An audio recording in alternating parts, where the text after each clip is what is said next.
Welcome back to Making Records with Eric Valentine. That's me. All right, this one is sort of a non-musical one. It's just an installment sort of showing how the construction is progressing. So this is now December 18th, I believe. And so they started roofing in November. They had to pull off the whole old roof, completely replace the roof. With standing seam roof. All the insulation is on the outside, on the exterior of the roof, so we could kind of have some nice wood on the inside, showing on the inside.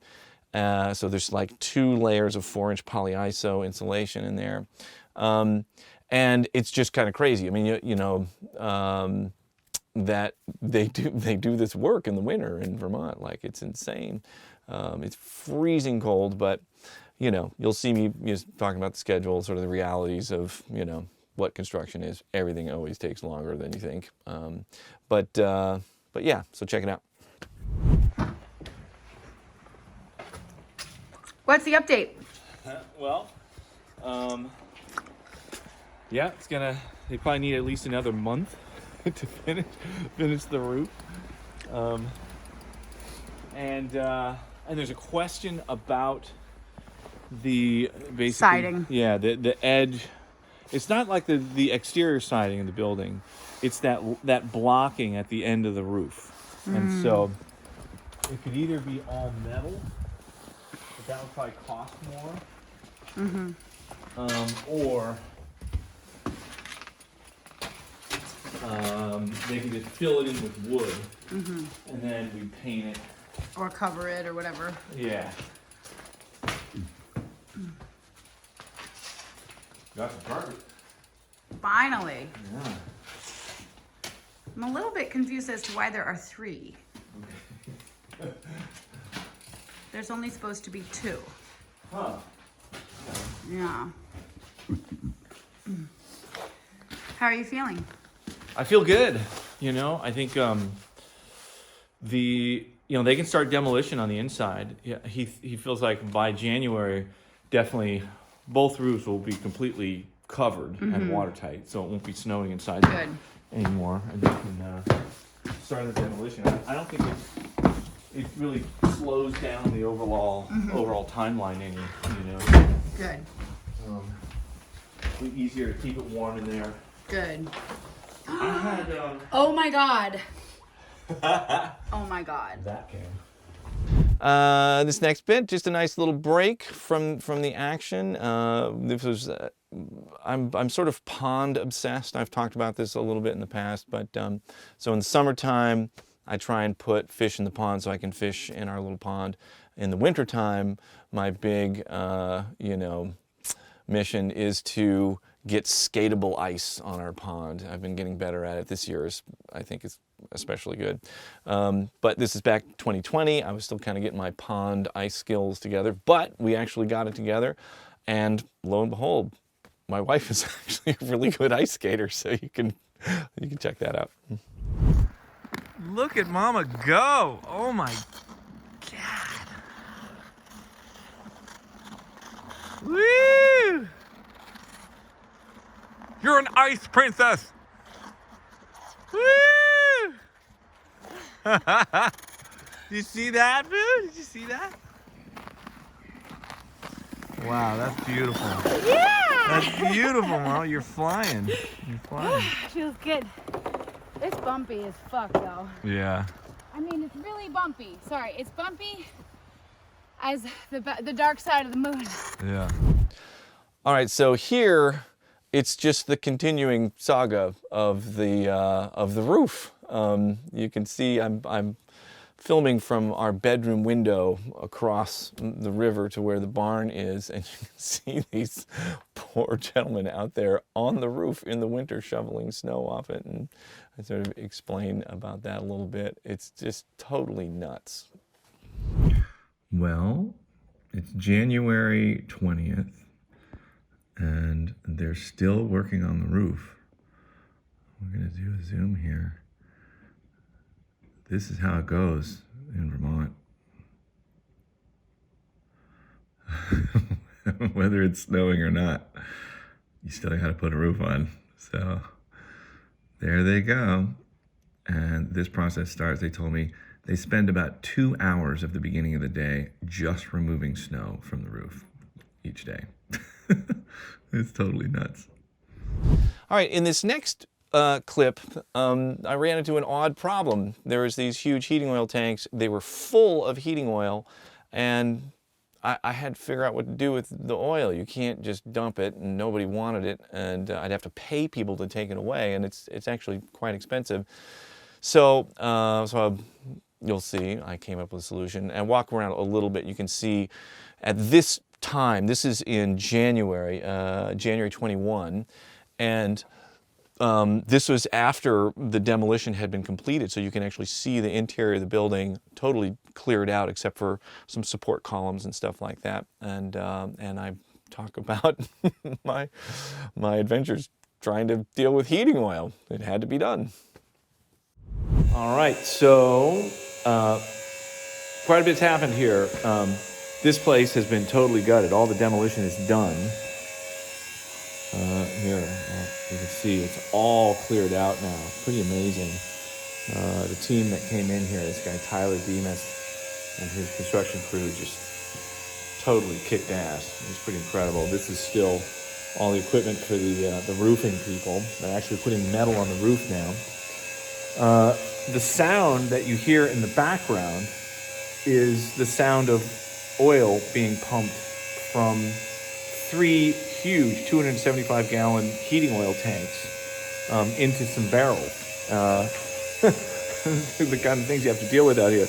By the way, it's 10 degrees. That's why I look like, you know, an Arctic explorer here. It's unbelievably cold. And so these oil tanks, you can see them there.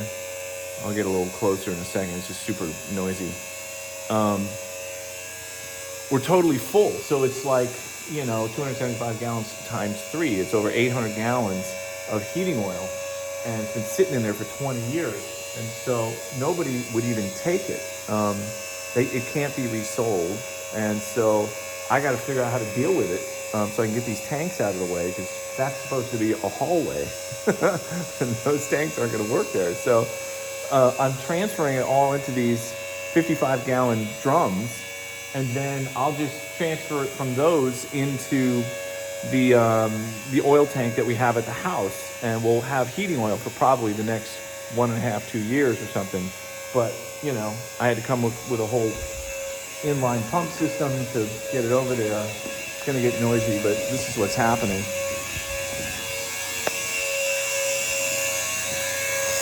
So you can see the oil getting pumped out. That red stuff, that's the heating oil. This drum's full here. This one's just holding the hose up. And this one's getting filled up right here. Let's see how we're coming. Yeah, we're doing pretty good there. It's probably about half full now. Takes about 10 minutes to do each drum, so I got to do 12 of these. It'll take a couple hours. But, you know, do what you got to do. All right, so while the oil was getting transferred, I took an opportunity to walk around a bit more and just kind of show where things were at, because with the demolition, they finally pulled out all the decking for the second floor in what is, you know, ultimately the big recording space, the big sound room. And so it was the first time where you could really kind of see the full height of the room and everything, because the second floor had been removed. The framing was still there, but the plywood had been pulled up. So I walk around a little bit and show that and talk about that. There's still just like more crazy stuff in this building that had to be, you know, disposed of. So, you know, I talk about that a little bit. And I talk about the changing sort of vision for this room. So initially there was the thought that it could, you know, be equal parts like a live venue, a small live venue for maybe 300 so people, and you know, a recording space, you know, a large recording space for a recording studio, and then just dealing with, you know, I explained it in there, but ultimately it got pushed more in the recording studio direction. So yeah, this was sort of that moment in the process of trying to figure out exactly how to make best use of this space. So here it is. So this is like the big sound room, and they finally pulled off the second floor, so you can get a sense of how tall the ceiling is going to be. You know, to the top of the A-frame up there, you can see the skylights up there.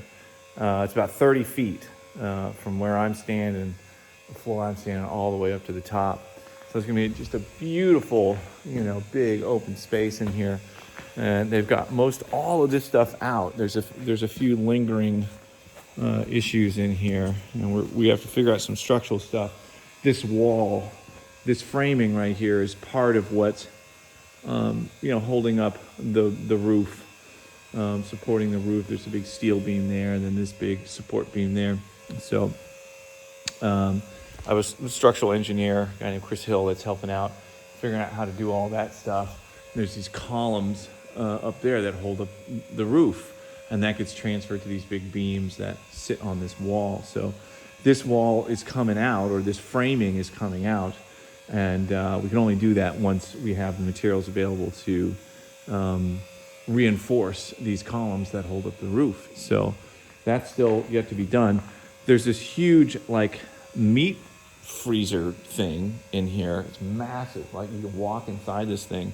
And so I found somebody that wants it, and they're going to come and take it away, but they've just been trying to get their whole thing organized and whatever to grab that. And then there's this massive old heater thing, some sort of old, huge wood furnace. It looks like, I don't know, some sort of old steam engine or something. I don't know what that thing looks like. So it's just crazy heavy. So we're gonna have to get a forklift or something to pull this thing out of here. But this whole space is finally kind of opened up. You can really see what it is. And it's changed a little bit. I'll probably be showing this in the SketchUp design. But, I was planning on having a stage over here and a backstage area and stuff. And we're sort of backing away from that for a number of reasons. It's getting all of the commercial zoning and permits and all that stuff to have an actual venue that would have lots of people in it is complicated. And at least right now, I don't have the time to do that. And really, the primary function here is going to be for a recording studio. And so that's what we're going to focus on. Maybe down the road, we'll, do the thing of having it be, a venue as well. We can still have private shows here, in the interim, and do that occasionally. But we'll have temporary staging that we can set up on this side. But what's you'll see in the SketchUp thing, there's going to be a big, huge window here and some ISO booths and stuff. So it's actually, the design is turning out better for functioning as a recording studio. It's just cool to see this whole, I'm going to go all the way to this end, see this whole space just completely opened up. It's just going to be an amazing recording space. I could do full orchestras in here, whatever. It's going to be super fun. All right, so this part, this is about as bizarre as it gets in this whole process.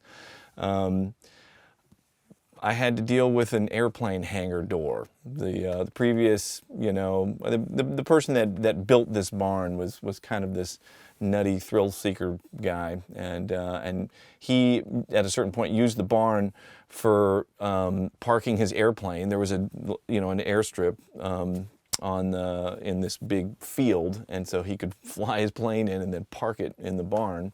So there was a hangar door, to open up and park, pull his plane and park it in there. He built race cars and all kind of stuff in there.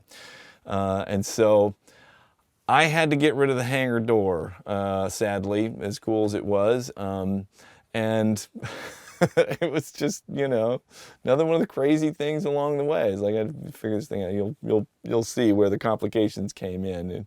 And I had to sort of figure it out and try and get it out there. And ultimately, you get to see a beautiful view at the end of it. So sort of gave away the ending, but there you go. Here it is. Okay, so more adventures in building the barn studio.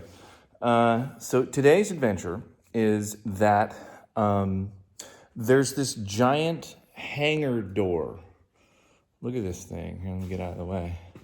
So it's 40 feet long and 16 feet high, because the previous owner would park his airplane in here. There's a couple, these yellow markings. That's where you put the wheels of the plane, and the tail goes back there. So I have to get rid of this door. And I've been calling around municipal airports to see if there's anybody that wants it. There's somebody that's interested. But here's the next problem. The demolition team, you can see that they've torn just about everything out. The only stuff that's left is things that need to be replaced structurally with something else. So they're just here holding things up until it's, we're ready to replace it with something else. But everything else is gone. And so the demolition team, they did an amazing job. They removed everything, including the control box for this door. And so here's the wires that came off it, and right now I'm in the middle of trying to wire something up that's going to make this door go up and down. But it used to be mounted right there, and they just cut the wires to it and threw it in the dumpster. So control box gone. I called the company. They stopped making doors a long time ago. They only have parts that go back 8 years. This door is 45 years old, so no parts. And so I need to make sure it works so I can possibly have somebody take it. And the other issue is that I need to get this thing out of here, this giant meat freezer thing. And so there's somebody that definitely wants this. They actually showed up with a forklift but realized it's too tall. They couldn't get it out this garage door with the forklift holding it up. And, it's definitely would be better to move it in one piece, not have to take the whole thing apart. So I got to open this hangar door to get this freezer out, and then hopefully somebody will take this door away. So today's mission, let's see how it goes. All right, so I'm wired up here. We'll see what happens. This is what I would put in the category of incredibly sketchy. We'll see what happens. I looked up some YouTube stuff, got some guidance from somebody who actually really knows about electricity, Larry Jasper, the dude that designs undertone circuitry. I have good guidance. I just don't know if I really know what I'm doing, but I think I do. And so this is what's happening here. There's this AC motor here. It has a big starting capacitor on there. It's sort of on the back side. You see the little extra lump on the back of that thing. And so there's this big wire that comes out here. I've got 220 volts coming from the electrical panel here. And it's hard to get the exact kind of switches that you need in order to do this properly. And so I'm really doing a rig on this to try and make this work. So I'm having to use two individual switches for the two sides of the 220 volts. And then I have a three-way switch here. This is the three-way switch that connects the capacitor to one side or the other, which should, in theory, change the direction. And so I'm going to have to turn these two switches on at exactly the same time, and this motor should turn, I think. I'd be so much happier if I had an actual, double pole, single throw switch to do this with, but you can't get that at the local hardware store. So we'll see what happens. All right, where's the camera? There it is. Moment of truth here. So this thing is live, this Romex cable that's coming from the electrical panel, 220 volts on this thing. So whenever I'm fucking around with high voltage, I always put gloves on, just reduce the possibility of me, slip of the finger or something. Here, hold on, let's see. This camera somewhere. I love learning stuff and trying to figure things out. Super not into dying, so I'm gonna try and minimize the possibility of me electrocuting myself while I do this. So let's see, and just to throw it out there, the disclaimer: I don't ever recommend anybody ever do this ever. I'm just a lunatic. So, all right, moment of truth. Let's see what happens here. I don't really know which, this is the direction switch, and if I turn both of these on, it should make this motor turn. So let's see what happens. I need both my hands, so I have to put the camera down for a second. All right, here we go. Here's nothing. Whoa! Oh, stop! Look at that! It works. Holy mackerel! Oh my God! So now I gotta mount this thing on the wall because it's gonna pull this crazy wiring contraption up in the air with it. If I mount it up on the wall here, then it'll have the slack to actually open all the way. That's amazing. I can't believe this works. All right, here we go. So now I just got to put it in a little, electrical box and put a panel on there so it's not just, in constant threat of killing everybody. All right, here we go. All right, so this was successful. I'm kind of amazed that this actually works, but here's what I ended up with, my little super janky, control box now. It works, but all of the safety stops have been removed from this thing, and so there's a little box right here that has a range limit on it. So, the door will stop at the bottom automatically, and it'll stop at the top automatically, so you don't destroy it. So all that is totally bypassed. So the chances of, if somebody's not careful, this thing will just rip itself apart. But with all that being said, so power on, we go to the up position here, and here we go.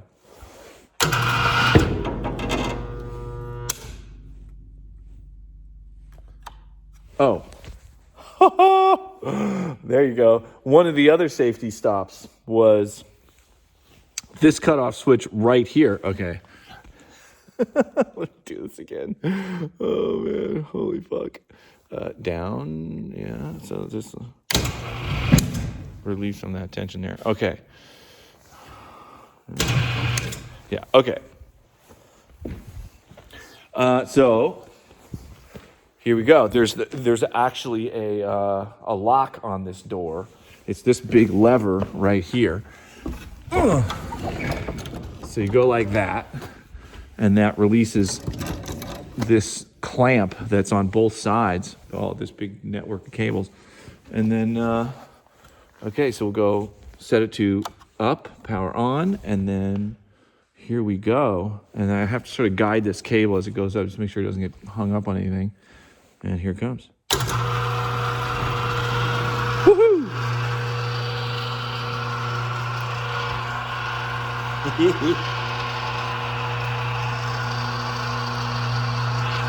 Takes a little while to get there.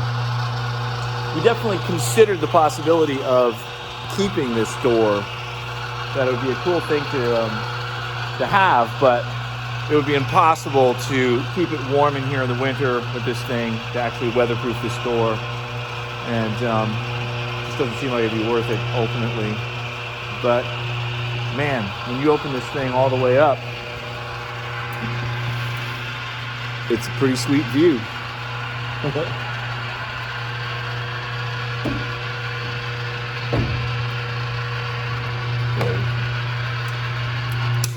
Somewhat disconcerting thumping sounds in there. I don't know if that's normal or not, but here it is. You can get it. Look at that.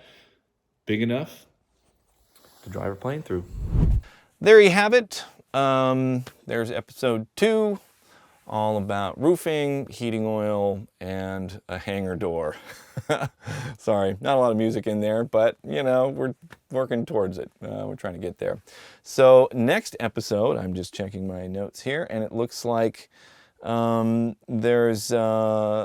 more construction stuff. Start getting into plumbing and framing and stuff. So after everything got demoed out, they came back, started framing everything in the way it was laid out to be a recording studio. So you get to see sort of the beginnings of that. So I will see you on the next episode. Bye.